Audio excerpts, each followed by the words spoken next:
ചെന്നൈ നഗരത്തിലെ ഒരു പ്രത്യേക ഭക്ഷണം തേടിയാണ് നമ്മൾ പോകുന്നത്. കൂഴ് എന്നാണ് ഈ വിഭവത്തിൻ്റെ പേര്. ഈ കൂഴ് എന്താണെന്ന് ചിലപ്പോൾ പലർക്കും അറിയാൻ സാധ്യതയേയില്ല. കാരണം കൂഴ് ചെന്നൈയുടെ, തമിഴ്നാടിൻ്റെ മാത്രം ഒരു പ്രത്യേക വിഭവമാണ്. കൂഴിൻ്റെ വിശേഷങ്ങളിലേക്ക് ചെന്നൈയിൽ നിന്ന് നമ്മളോടൊപ്പം ചേരുന്നത് മനേഷ് മൂർത്തി. വണക്കം. ചെറുതായിട്ടൊക്കെ ഇടയ്ക്കിടയ്ക്ക് മഴ പെയ്യുന്നുണ്ട്, പക്ഷേ നല്ല ചൂടാണ്.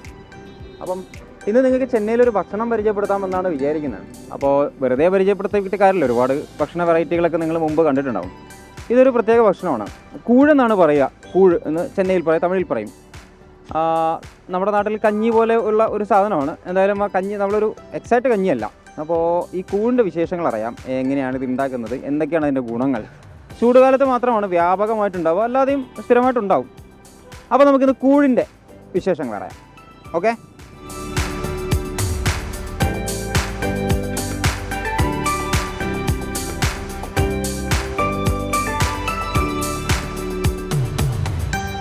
അപ്പോൾ നമ്മൾ ഈ ചെന്നൈയിൽ കൂഴ് വിൽക്കുന്ന ഒരു കടയിൽ എത്തിയിട്ടുണ്ട്. ഈ കട എന്ന് പറഞ്ഞാൽ ഏകദേശം 10-28 വർഷമായിട്ട് ഇവിടെ ഉള്ള കടയാണ്. ഒരു അക്കയാണ് ഈ കട നടത്തുന്നത്. അപ്പോൾ നമുക്ക് അക്കയോട് ചോദിക്കാം, എങ്ങനെയാണ് ഈ കൂഴ് ഉണ്ടാക്കുന്നത്, എന്താണ് ഇതിൻ്റെ ഗുണം എന്താണ് എന്നൊക്കെ നമുക്കൊന്ന് ചോദിക്കാം. ചെന്നൈയിൽ നമുക്ക് വ്യാപകമായിട്ട് ഇത് കാണാൻ പറ്റും കേട്ടോ, പല സ്ഥലങ്ങളിൽ. ഇത് ഈ വെയിൽ കാലത്താണ് ഏറ്റവും കൂടുതൽ ഉണ്ടാവുക, ചൂടുകാലത്താണ് ഉണ്ടാവുക. ഇവിടെ മാത്രമല്ല, ഹൈവേ സൈഡുകളിലൊക്കെ പോയി കഴിഞ്ഞാലും ധാരാളമായിട്ട് ഈ കൂഴ് കടകളുണ്ടാവും. അപ്പോൾ നമുക്ക് എങ്ങനെയാണ് ഇത് ഉണ്ടാക്കുന്നതെന്ന് നമുക്കൊന്ന് കണ്ടുവരാം.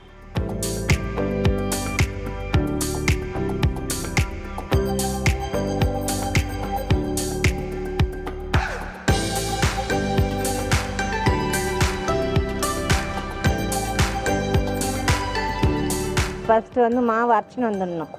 அரைச்சின்னு வந்து திட்டமான ஒரு நாளைக்கு எவ்வளோ வியாபாரம் வந்து தெரிஞ்சு அதுக்கு தகுந்தமாரி மாவு கலந்துக்கணும். தண்ணியில் கரைச்சி புளிக்க வச்சிடணும். புளிக்க வச்சுட்டு அப்புறம் காலைல புளிக்க வச்சா சாயங்காலம் தான் கூழ் காய்ச்சணும். 3 மணி மேலே தான் நான் பற்ற வைப்பேன் அடுப்பு. பற்ற வச்சு நொய் அடுப்பத்தை வச்சு தண்ணி வச்சு நொய் கழுவி கொட்டிட்டு நொய் நல்லா வெந்த பிறகு மாவு ஊற்றி கிளறினே இருக்கணும்.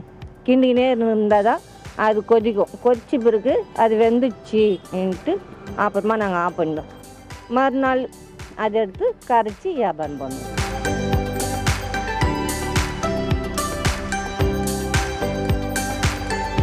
സംഭവം അടിപൊളിയാണ്. ഞാൻ സ്ഥിരമായിട്ട് കഴിക്കുന്നതാണ്. അതിന് സൈഡ് ഡിഷ് ഇവിടെ ഒരുപാടുണ്ട് കേട്ടോ. മാങ്ങ, അതുപോലെ തന്നെ കൊത്തവര, പിന്നെ നമ്മളെ മുളക് എന്ന് പറഞ്ഞാൽ നമ്മളെ കൊണ്ടാട്ട മുളക് ഉണ്ടാവും, അല്ലെങ്കിൽ പച്ചമുളക് വറുത്തതുണ്ടാവും. അങ്ങനെ കുറേ സാധനങ്ങൾ. ഇത് നമുക്കിവിടെ അത് നമുക്ക് കാണാം. ഈ സൈഡ് ഡിഷുകളൊക്കെ നമുക്കിവിടെ ഇഷ്ടംപോലെ ഉണ്ട്. അപ്പം ഇത് കൊത്തവരയാണ്. ഞാൻ ഇവിടെ നിന്ന് സ്ഥിരമായിട്ട് കഴിക്കുന്നത് കൊത്തവരയാണ് കേട്ടോ. എനിക്ക് കൂടുതൽ ഇഷ്ടം കൊത്തവര ആയതുകൊണ്ട് ഞാൻ കൊത്തവര കഴിക്കാറ്. പിന്നെ ചെന്നൈയിൽ എവിടെയെങ്കിലും പോകുമ്പോൾ ഇതുപോലൊരു കട, ഇങ്ങനെ ഈ ചെമ്പൊക്കെ ഇങ്ങനെ കമത്തി വെച്ചിട്ടുള്ള കടകൾ കണ്ടാൽ അപ്പം തീരുമാനിച്ചുള്ളൂ അത് കൂഴ് വെക്കുന്ന കടയാണ്. അവിടെ പോവുക, ഒരു കൂഴടിക്കുക, നല്ല ഇതാണ്. പിന്നെ ഹൈവേ സൈഡിലും ഉണ്ടാവും. അപ്പം ഒരു തവണ ടേസ്റ്റ് ചെയ്യുന്നത് നല്ലതാണ്.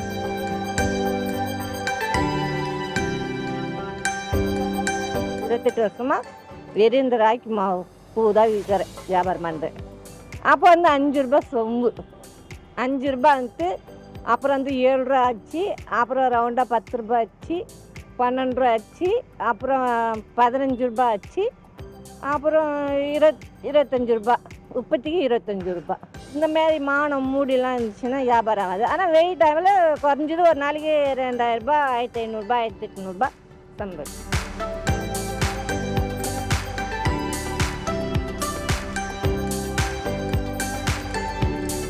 അപ്പോൾ അതാണ് കൂഴ്. വിലയോ തുച്ഛം, ഗുണമോ മെച്ചം, ഇതാണ് അതിൻ്റെ ഒരു കാര്യം എന്ന് പറയുന്നത്. അപ്പം ഞാൻ സ്ഥിരമായിട്ട് കഴിക്കാറുണ്ട്. അപ്പം എന്തായാലും ഒന്ന് ട്രൈ ചെയ്യുക എല്ലാവരും. നല്ല അടിപൊളി സാധനമാണ് കേട്ടോ എന്തായാലും. അപ്പോൾ നമുക്ക് ചെന്നൈയിലെ വേറൊരു കാഴ്ചയായിട്ട് അടുത്ത എപ്പിസോഡിൽ വീണ്ടും കാണാം. ശ്രീകാന്ത് ഗൗരി ചപ്പടത്തിനൊപ്പം ചെന്നൈയിൽ നിന്നാണ് മനേഷ് മൂർത്തി, 24.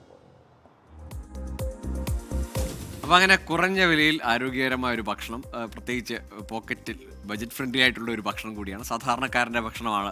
നമ്മുടെ നാട്ടിൽ കഞ്ഞി എന്നൊക്കെ പറയുന്ന പോലെ തമിഴ്നാട്ടിലെ കൂഴ. എനിക്ക് തോന്നുന്നു നമ്മൾക്ക് ഈ റാഗി അത്ര പ്രിയമുള്ള ഐറ്റം അല്ല, നമ്മുടെ ഒരു വിഭവമല്ല റാഗി ധാന്യം. പക്ഷേ ഒരുപാട് ഗുണമുള്ളതാണ്. അതിൻ്റെ ഒരു ചേരുവ കൂടിയുണ്ട് അതിൽ.